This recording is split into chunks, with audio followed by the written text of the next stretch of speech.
Enfin, franchement, même si la PlayStation 4 sort en mois de novembre, mais franchement, vous pouvez pas rejouer à des jeux ou faire des let's play à votre ancien jeu vidéo, genre. Bah, c'est vrai qu'on dit adieu à la PlayStation 4, mais on dira adieu en 2021 ou en 2022.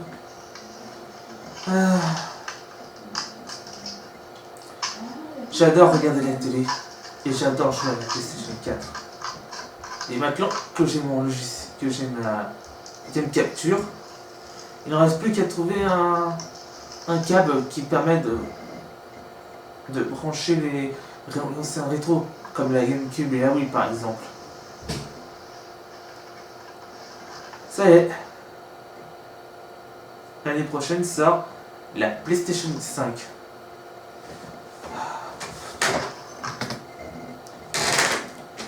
Ah! Je vous ai pas vu attendre.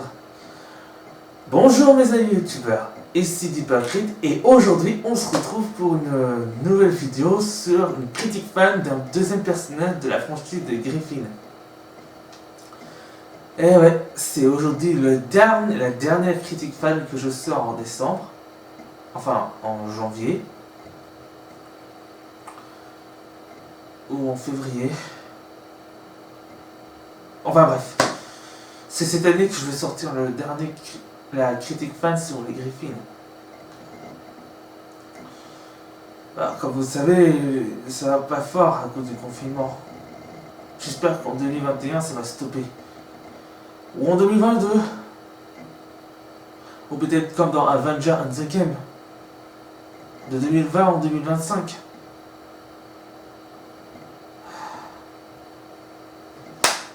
Et en parlant de 2020, tiens, vous savez ce qu'on va faire pendant les next de la phase 1? Eh bien, on va faire un chapitre, une histoire terrifiante, et les autres critiques fans, ainsi que mes let's play. Eh oui! Et je n'ai pas encore fini. Nous allons faire aussi. J'avais décidé de repousser la date de la deuxième partie de l'émission de Mister Podcast. Ça va continuer jusqu'en été 2021. Tandis que les autres, l'émission n'est pas annulée, ça a été reporté, et ça va continuer jusqu'au début 2021. Vous avez vu la vidéo sur la première catégorie sur Trop beau pour être méchant.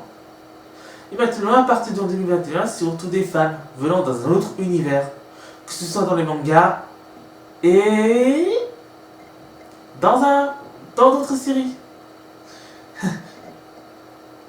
Oui. Bon allez, je ne vais pas vous faire perdre patience.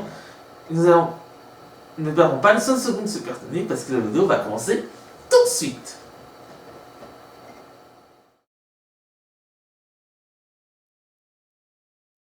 Et donc c'est parti, nous allons commencer notre fameux critique fan sur le personnage de Stewie Griffin. Et bien sûr, comme beaucoup de titres de la vidéo, attendez-vous d'y avoir d'une petite alerte au spoiler.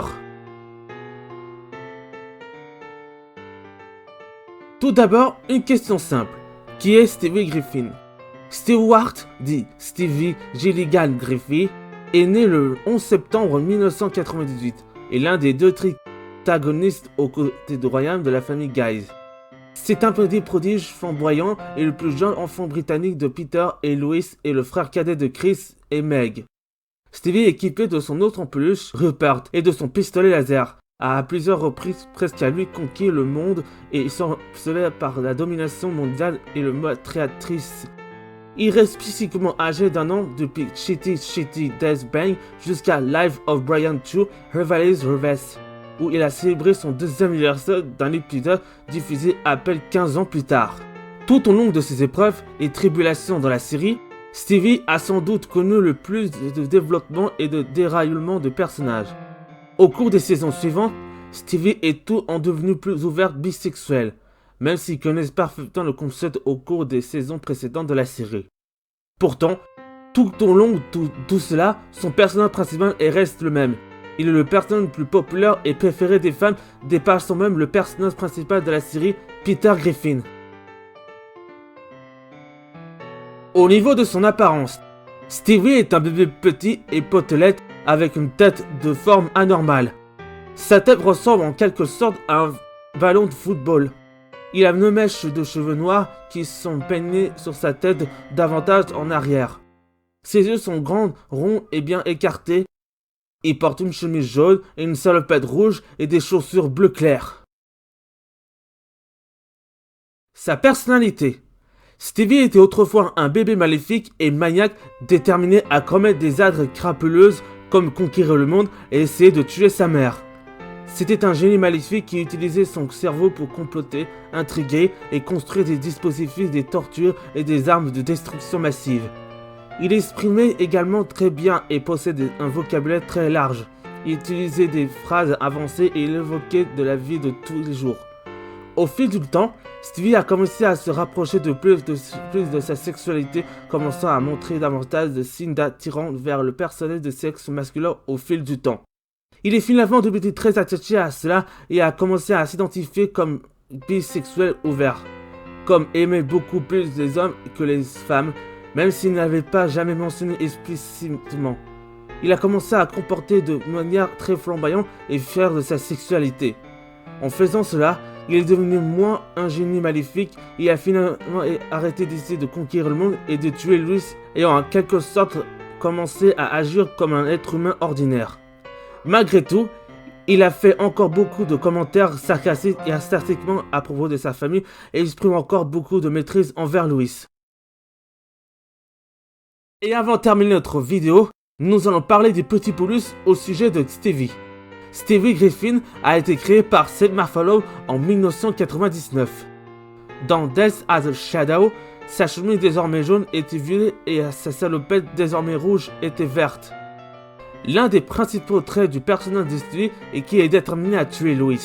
Ce genre de personnalité a en quelque sorte perdu de l'importance aux alentours de la saison 4 et a surtout disparu vers la fin de la saison 6.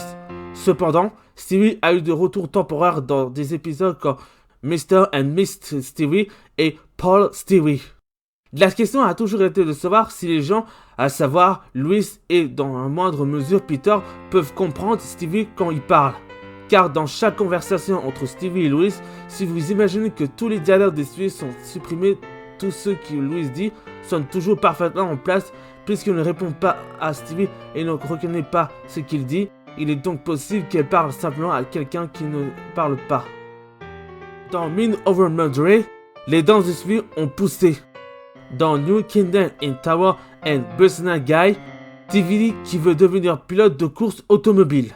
Dans And I'm Joyce Kenny, il est laissé entendre que Peter n'est peut-être pas le père biologique de Stevie, car il y a une scène dans le film promo de Louis Cast for dans laquelle Louis était sur le point d'avoir des relations sexuelles avec un homme qui ressemblait beaucoup à Stevie.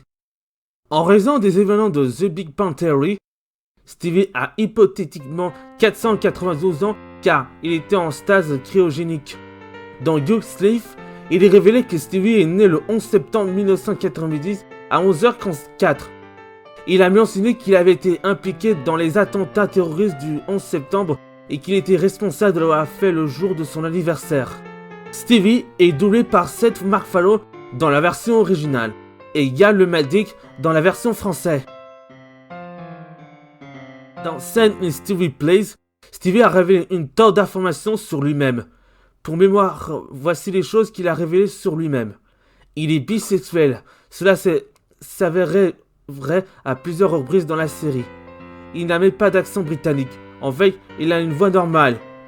Il peut faire des impressions vocales parfaites de Peter Griffin, Glenn Quagmire, Brian Griffin, Dr. Hackman, Tom Tuck, Simon Levin, Carter Pedro Schmid, Ada Davis, Jake Tucker, Jesus Christ et Roger Smith d'American Dad. En d'autres termes, il peut faire une invitation parfaite de la voix de tous les autres personnages exprimés par son propre doubleur, Seth MacFarlane. Et donc voilà, ainsi vous avez découvert qui est Chris Griffin. Et bien sûr, comme j'aime bien le personnage aux côtés de Brian et Chris Griffin, je vais encore voir si je peux continuer à regarder la série avec les aventures de Stevie, son chien et son grand frère. Et je tiens à vous préciser que la vidéo va continuer après ça.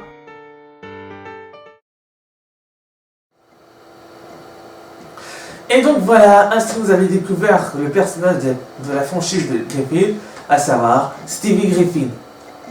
Peut-être un jour je pourrai faire une critique fan sur d'autres personnages comme Connie Dabico, Brian Griffin, Julia, le cousin de Brian, et ainsi de suite d'autres personnages de Griffin si vous voulez.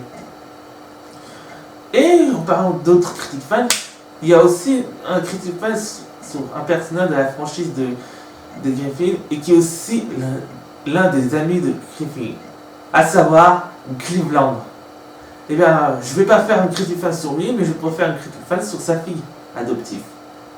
Ensuite, nous allons faire une critique fan sur la franchise de Spyro, Crash Bandicoot, et en principe, je pourrais faire d'autres critiques fans d'un personnage venant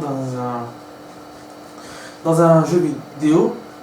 C'est à vous de me dire dans les commentaires quels seront les prochains critiques fans que je vais faire dans la phase 2. Parce que la phase 2, ça commencera au début 2023. Et ouais. 2023, c'est trop long, mais il faut être patient.